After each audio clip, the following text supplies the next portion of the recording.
So, ayan na. Okay. Habang ako'y nagpi-plating, at kung hindi ka pa nakasubscribe sa aking channel, please subscribe na. At pakipindot mo na rin ang aking notification bell para lagi kang updated sa aking video recipe. At kung nagustuhan mo naman ang aking recipe, give me a thumbs up and comment down below or leave a comment below. Ito na siya. Tara! Kain tayo at saka luto tayo. Ayan po siya, oh. I-zoom in po natin. Kain po tayo. Sarap! Ito po. Kain po tayo. Sarap.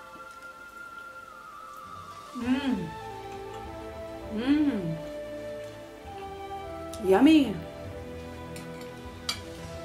Add lemon. Super yummy.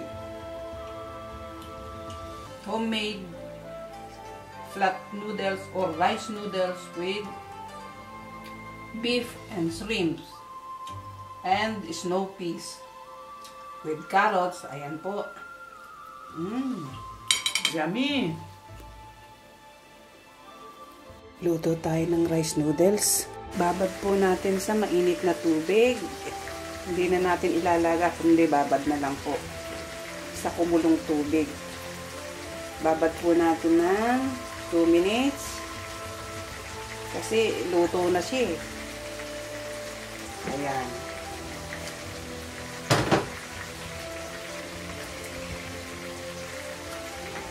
Ayan natin.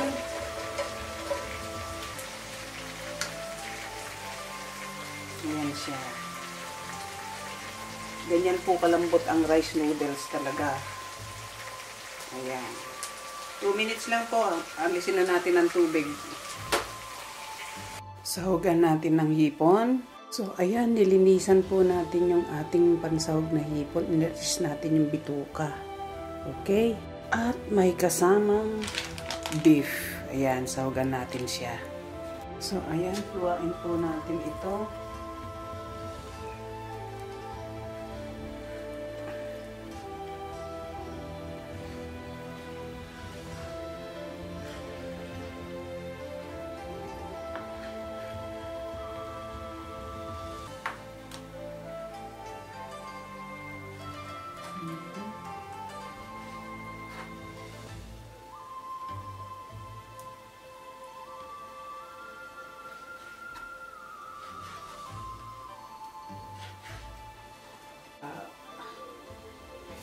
Pampalambot niya. Ayan, sa soda, baking soda po. Babad po natin ng 10 minutes para po manatiling sariwa ang ating beef. Ayan po, 10 minutes lang po. Ayan, babad po natin. Ayan siya. Para manatiling sariwa po ang itsura. Ayan. Ayan, lagyan natin ng snow peas. Ang tawag sa atin, satsaro ba yan? Sitsaro. Ayan. Ayan, luwain po natin ng snow peas.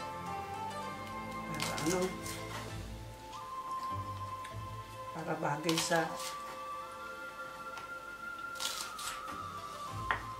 sa rice noodles.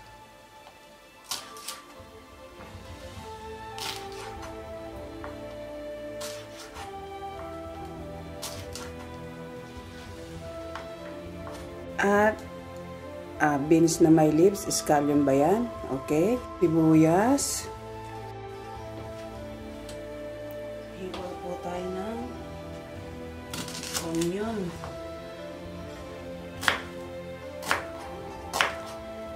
At bawang, garlic. Hiwa po tayo ng garlic. Ganyan lang po ang hiwa ko talaga. At carrots.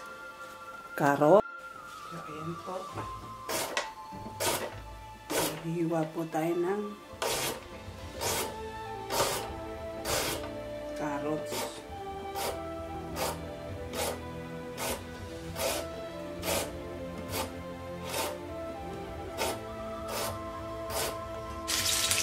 Ayan, i-half-fry po natin ang ating sahog.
fried lang po ito. Ayan.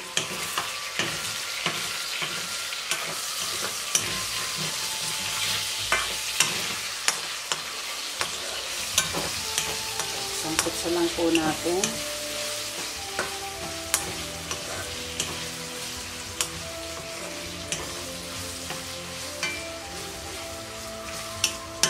Mamaya-maya hanggang na natin.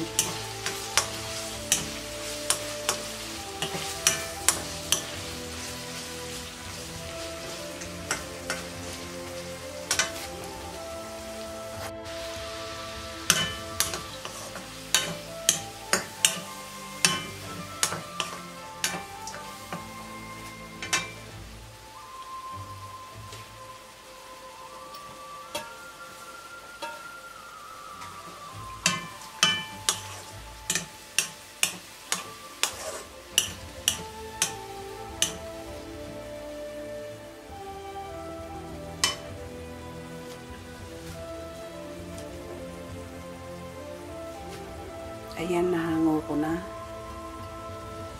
Okay. So, ayan. Hanguin na natin. Okay. Hanguin na natin. Ilagay na natin ang garlic.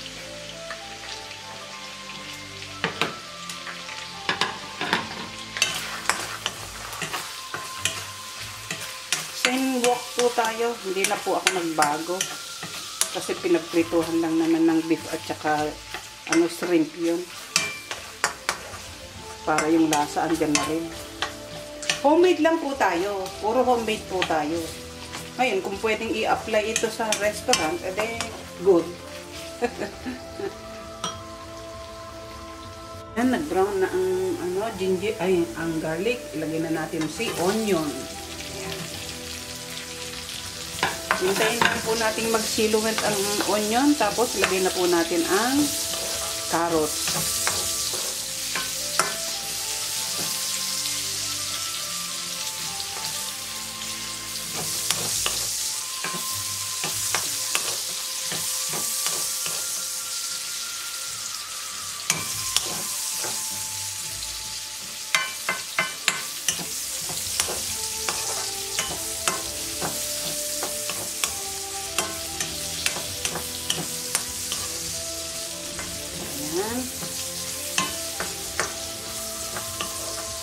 Lagay na po natin si carrots.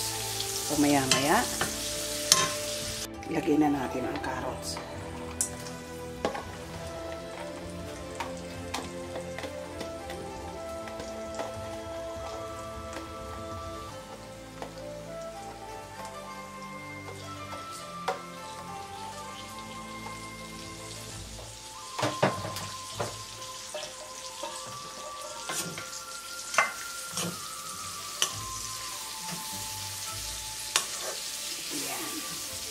Lantahin lang natin, ha. Tapos lagay na natin yung lagay na natin yung snow peas. Tapos magtitimpla tayo ng soya sauce niya. Ayan.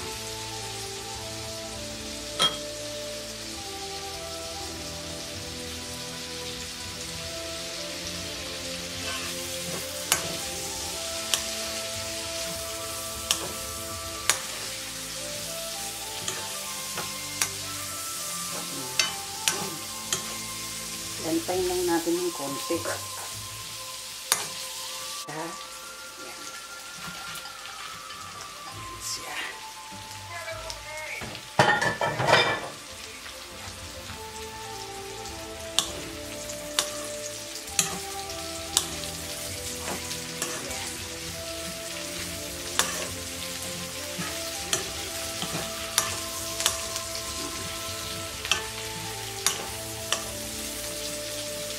Diba? Mga affordable. Yan, gagawa na tayo ng sauce. Yan. Ilagay ko na yung beef. Yan. Ilagay ko na yung beef. Okay, habang lumalambot yung snow peas. Yan, gagawa na tayo ng sauce.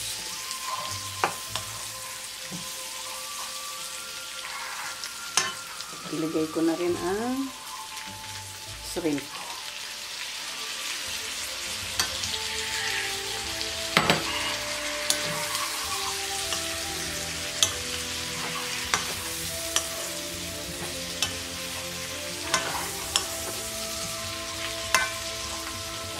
Gawa na tayo ng sauce. So, ayan, tikiman na. Tingnan natin kung okay na ang lasa.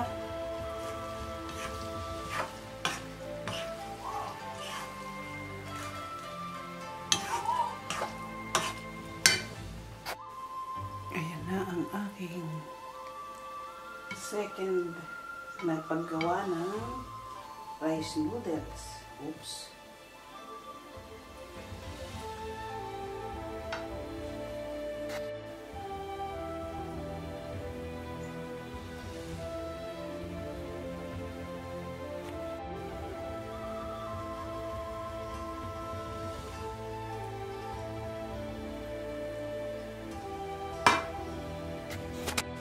Ayan po ang ating rice noodle. Ayan. Rice noodles po yan. Pangalawang luto ko na pero may pagkakaiba. Ayan po siya. Ang rice noodles po malambot. Iaanon mo lang po sa mainit na tubig. Andyan po lahat ang procedure sa aking video. Kaya makikita nyo kung paano ko ginawa. Ayan. Homemade lang po tayo lagi. Laging homemade po tayo. Ngayon kung gusto nyong i-apply sa restaurant, pwede rin po. So, ayan. Kain po tayo. Kain na. Wala na pong rice yan. Kain na po tayo. Wala na pong rice to. Ganyan na talaga yan. Sige po. Tara, kain tayo. Mag-isa lang po ako dito. Sa ospital pa po yung aking hubby. Hanggang ngayon, 3 buwan na pong mahigit. O siya, sige po. Bye-bye!